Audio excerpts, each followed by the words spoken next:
नमस्कार विद्यार्थी मित्रांनो, सुरू करत आहोत आपली रचना शारीरिक सिरीजचा नवीन चॅप्टर प्लस कफ प्लस खरपा काय म्हणतो स्नायू म्हणतो. त्यानंतर स्नायूची संख्या सगळ्या आचार्यांनी स्नायूची संख्या 900 सांगितलेली आहे. किती सांगितलेली आहे? 900. स्नायूची संख्या ग्रीवा प्रदेशी 70, कोष्ठ प्रदेशी 230 आणि शाखा प्रदेशी 600 शिरा म्हणतो. नंतर स्नायूचे किती प्रकार सांगितलेले आहेत? 4 प्रकार: प्रतानवती, ऋतू, पृथू आणि सुषिर. नमस्कार विद्यार्थी मित्रांनो, सुरू करत आहोत आपली रचना शारीरिक सिरीजचा नवीन चॅप्टर ज्याचं नाव आहे स्नायू शरीर. स्नायू शरीर स्नायू म्हणजे आपण मॉडर्न आस्पेक्ट मध्ये त्याला लिगामेंट, टेंडॉन्स असं म्हणू शकतो. मग स्नायूचं काय आहे? सर्वात पहिले स्नायू म्हणजे काय व्याख्या? स्नायू बंधनार्थम म्हटलं आहे. काय म्हटलं आहे? स्नायू बंधनार्थम म्हणजे शरीरातील सांधे आणि अस्थी यांना जे बांधून ठेवण्याचं कार्य करतं त्याला काय म्हणतो आपण? स्नायू म्हणतो. जॉईंट्स आणि बोन्सला म्हणजे बोन्सला बांधून ठेवण्याचं काम जे करतो त्याला काय म्हणतो? स्नायू म्हणतो. स्नायू बंधनार्थम शरीरातील सांधे आणि अस्थी, शरीरातील सांधे आणि अस्थी याला बांधून ठेवण्याचं जे कार्य करतं त्याला काय म्हणतो आपण? एकत्र बांधून ठेवण्याच्या जे रचनेला काय म्हणतो? स्नायू म्हणतो. कशाचे रिलेटेड करू शकतो? लिगामेंटम, टेंडॉन आणि फायबर स्ट्रक्चरशी रिलेटेड करू शकतो. काय म्हटलं आहे? स्नायू बंधनार्थम. स्नायू बंधनार्थम सगळ्यात पहिली व्याख्या झाली. शरीरातील सांधे आणि अस्थी यांना एकत्र बांधून ठेवण्याचं जे कार्य करतो त्याला काय म्हणतो आपण? स्नायू म्हणतो. त्यानंतर स्नायूची उत्पत्ती कशी होती? स्नायूची उत्पत्तीचा एक श्लोक आलेला आहे ज्यामध्ये शिरा प्लस स्नायू दोन्हीची एकत्र उत्पत्ती सांगितलेली आहे. तर शरीरात जे धातू आहे, शरीरातील धातू निर्मितीच्या वेळेस जेव्हा मेद धातूवरती धातू आग्नेची प्रक्रिया होती आणि त्यातून स्नेहांश बाजूला काढला जातो आणि त्यातून खरपाकापासून जो निर्माण होतो त्याला काय म्हणतो आपण? स्नायू म्हणतो. खरपाक हा खूप तीव्र किंवा कडक होतो तेव्हा त्याला स्नायू म्हणतो. म्हणजे मेद धातूवरती जेव्हा धातू आग्नेची प्रोसिजर होती दोन पाक बनतात. एक बनतो मृदू पाक आणि एक बनतो खरपाक. खरपाकापासून बनतो स्नायू आणि मृदू पाकापासून बनतो शिरा. कसं लक्षात ठेवायचं? मेद धातू प्लस कफ प्लस खरपाक काय म्हणतो? स्नायू म्हणतो. श्लोक काय आलाय? मेद सहस्नेमादाय खरपाकात कफो अनुविंत शिरा नाम तू मृदू पाक वृत्तानाम स्नायू नाम तू ततकर. मेद सहस्नेमादाय खरपाकात कफो अनुविंत शिरा नाम तू मृदू पाक स्नायू नाम तू ततकर. काय सांगितलं आहे? शरीर धातू निर्मितीच्या वेळेस मेद धातूवरती धातू आग्नेची प्रक्रिया होती आणि त्याच्यापासून दोन पाक बनतात, खरपाक आणि मृदू पाक. खरपाकापासून स्नायू तयार होतो आणि मृदू पाकापासून शिरा तयार होतो. ही झाली स्नायूची उत्पत्ती. तर स्नायूचे किती प्रकार सांगितले आहेत? 4 प्रकार सांगितले. किती प्रकार सांगितलेले आहेत? 4.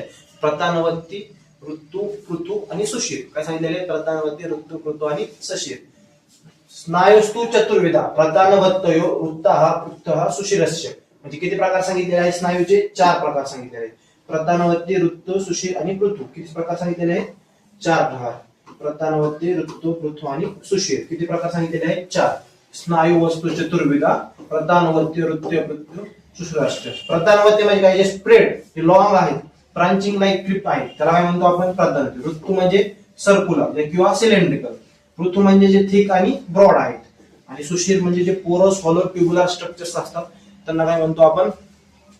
सुषिर म्हणतो, जे हॉलो असतात. किती प्रकार सांगितले? 4. प्रतानवती, ऋतू, पृथू आणि सुषिर. किती प्रकार सांगितले? 4.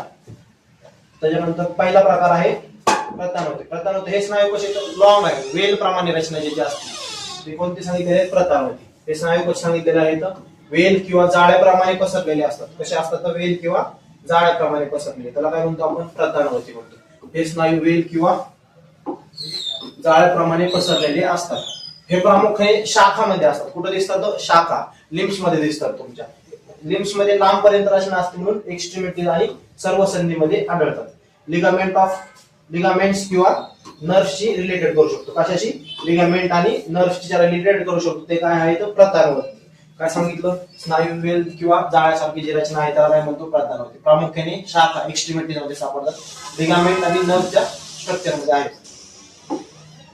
त्यानंतर सेकंड पार्ट आहे वृत्त. वृत्त म्हणजे जे गोल आकाराचे स्नायू असतात त्यांना काय म्हणतो आपण? वृत्त म्हणतो. जे आकाराने गोल दोरीसारखे किंवा नळीसारखी जी रचना आहे त्याला काय म्हणतो? वृत्त म्हणतो. हे प्रामुख्याने कंडरा, टेंडॉन्सच्या मध्ये दिसतात, स्वरूपात असतात. कॉर्ड लाईक टेंडॉन असतात, त्याला काय म्हणतो आपण? वृत्त म्हणतो. त्याच्यानंतरचा पार्ट आहे पृथू. पृथू म्हणजे जे जाड स्नायू असतात आणि पसरलेले स्नायू असतात त्यांना काय म्हणतो आपण? पृथू म्हणतो. जे पसरलेले जाड आणि सपाट असतात ते काय म्हणतो? पृथू. हे कुठं कुठं प्रेझेंट असतात? हे प्रेझेंट असतं अपोन्युरोसिस म्हणतो आपण ह्याला मॉडर्न आस्पेक्ट मध्ये. आणि हे प्रेझेंट असतं चेस्ट रिजन, बॅक रिजन आणि हेड रिजनला. उरस प्रदेशी, पुष्ठ प्रदेशी, पार्श्व प्रदेशी आणि शीर प्रदेशी पृथू या स्नायू प्रेझेंट असतात. त्यानंतर लास्ट आहे सुषिर. सुषिर म्हणजे काय, ज्या स्नायू कशा आहेत सुछिद्र आहेत, ज्याला छिद्र असतात आणि जे कसे असतात पोरस असतात ते काय आहेत सुषिर. शब्दावरूनच अर्थ कळतो. स्नायू जे छिद्र किंवा पोकळ आहेत, ट्युब्युलर स्ट्रक्चर आहेत, त्याला काय म्हणतो आपण सुषिर म्हणतो. हे कुठं आमाशय पक्वाशयाच्या एंड पार्टला तिथं जिथं स्पिंक्चर प्रेझेंट असतात ना तिथं हा स्नायू प्रेझेंट असतो. कुठं प्रेझेंट असतो तो आमाशय पक्वाशय किंवा बस्तीच्या शेवटच्या पार्टला प्रेझेंट असतात. कुठं कुठं प्रेझेंट असतात आमाशय जिथे एंड होतोय किंवा मग पक्वाशय जिथे एंड होतोय किंवा मग युरिनरी ब्लॅडरच्या एंडिंगला जिथं स्पिंक्चर असतात तिथं स्नायू प्रेझेंट असतात. कुठं असतात आमाशय पक्वाशय आणि बस्तीच्या एंडिंग पार्ट. हे कोणते झाले सुषिर. हे स्नायू कसे असतात सच्छिद्र किंवा पोकळ ट्युब्युलर असतात. आमाशय पक्वाशय बस्तीच्या शेवटी जे आढळतात ते सुषिर. किती सांगितले 4 प्रकार सांगितले. किती प्रकार सांगितले 4 प्रकार सांगितले. सगळ्यात पहिलं काय सांगितलं प्रतानवर्ती. काय सांगितलं प्रतानवर्ती. प्रतानवर्ती कशा लांब लचक स्नायू असतात, शाखा प्रदेशी प्रेझेंट असतात आणि लिगामेंट आणि नर्व्हशी रिलेटेड करू शकतो. त्यानंतर सांगितलं वृत्त. जे गोलाकार स्नायू असतात त्यांना काय म्हणतो आपण वृत्त म्हणतो. प्रामुख्याने टेंडॉन्स मध्ये आढळतात, कॉर्ड लाईक टेंडॉन्स. त्यानंतर सांगितलं पृथू. पृथू म्हणजे काय सांगितलं पृथूमध्ये सांगितलं जे स्नायू पसरलेले जाड आधी सपाट स्नायू असतात ते काय पृथू. त्यानंतर सांगितलं सुषिर. जे पोरस स्ट्रक्चर असतात ते काय आहेत सुषिर. सुषिर कुठं आमाशय पक्वाशय आणि युरिनरी ब्लॅडरच्या एंडिंगला सापडतात. त्याच्यानंतर स्नायूची संख्या सांगितलेली असेल. किती टाइप स्नायू सांगितले प्रतानवर्ती ऋतू आणि सुषिर.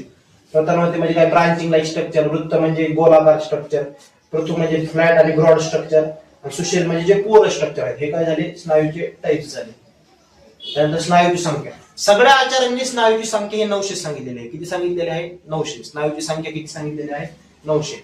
सगळ्यात पहिले शाखा प्रदेशी किती त्याच्यात सगळ्यात जास्त किती 600. नंतर कोष्ठ प्रदेशी 230 आणि शिर आणि ग्रीवा प्रदेशी 70. 600 230 70 शाखा कोष्ठ आणि शिर आणि ग्रीवा किती सांगितलेले आहे 900 सांगितले. और आचार्यांनी स्नायूची संख्या किती सांगितलेली आहे 900 सांगितलेली आहे. किती स्नायूची संख्या किती सांगितलेली आहे 900. सगळ्या आचार्यांनी स्नायू किती सांगितलेले आहेत 900. शिर आणि ग्रीवा प्रदेशी 70, कोष्ठ प्रदेशी 230 आणि शाखा प्रदेशी 600. शाखा प्रदेशी किती सांगितलेला आहे 600. शिर प्रदेशी 70 आणि कोष्ठ प्रदेशी 230. ऑल ओव्हर स्नायू किती सांगितलेले आहेत 900 स्नायू सांगितलेले आहेत. स्नायूची संख्या किती 900. एमसीक्यू ला विचारला जाऊ शकतो. पॉइंट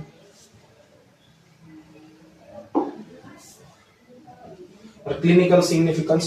स्नायूमध्ये जर अडथळा आला किंवा स्नायूमध्ये काही विकृती झाली तर शरीर आकडून जाऊ शकतं, म्हणजे स्तंभ पडू शकतं किंवा आकुंचन जाऊ शकतं. अवयव काय होतं आकडून जातात किंवा तीव्र वेदना होण्यास सुरुवात होती. काय होते तीव्र वेदना. हे क्लिनिकल सिग्निफिकन्स आहे. स्नायूची शिथिलता जर झाली तर सांधे ढिले पडतात आणि चालण्यास त्रास होतो. दोन गोष्टी आहेत. जर एकतर गंभीर विजा झाली तर स्नायूमध्ये त्रास होऊ शकतो किंवा स्नायू जर वात दोषाचं आधिक्य झालं तर स्नायूमध्ये सगळ्यात पहिलं स्नायू जेव्हा वात होतो, जेव्हा वात स्नायूमध्ये शिरतो तर शरीराचे अवयव काय होतात स्टिफ होतात, म्हणजे काय होतात आखडून जातात आणि त्याच्यामुळे काय होतं हालचालीस बंद होतात किंवा गंभीर आजार निर्माण होतात. तर काय सांगितलेलं आहे स्नायूगत वात. पहिला पॉईंट काय आहे स्नायूगत वात. जेव्हा वात दोषामध्ये स्नायू शिरतो, स्नायूमध्ये वात दोष शिरतो तेव्हा शरीराचे अवयव आखडून जातात आणि वाकणे हालचाल असे वेगवेगळे गंभीर आजार होऊ शकतात किंवा गंभीर इजा झाली. आचार्य काय म्हणतात हाडे तुटले किंवा शिरा कापल्या गेल्या ही जखम लवकर भरून येते, पण स्नायूला जर का गंभीर इजा झाली तर ती कायम अपंग होऊ शकतो. म्हणजे स्नायूचं क्रिटिकल खूप सांगितलेलं आहे. बाकीच्या गोष्टी लवकर नीट होऊ शकतात पण स्नायूला जर काही झालं तर ते लवकर नीट होऊ शकत नाही. हे दोन क्लिनिकल सिग्निफिकन्स आहेत तुमचे स्नायूगत वात आणि गंभीर इजा. क्या क्या देखा फिर से देख लेंगे. सर्वात पहिलं काय सांगितलं स्नायूची व्याख्या सांगितली. सर्वात पहिले स्नायूची व्याख्या काय स्नायू बंधनार्थ काय सांगितलं होतं स्नायू बंधनार्थ जे जे संध्या आणि अस्थिला बांधून ठेवण्याचं जे असणार काय म्हणतो स्नायू होतं. त्यानंतर शरीरातील काय असतं धातूंची निर्मिती जे मेद धातूवरती धातू अग्निचं दोन पाक मृदुपाक आणि खरपाक. खरपाकापासून स्नायू बनतील, मृदुपाकापासून काय म्हणतो शिरा बनतो. नंतर स्नायूचे किती प्रकार सांगितलेले आहेत 4 प्रकार. प्रतानवर्ती ऋतू पृथू आणि सुषिर.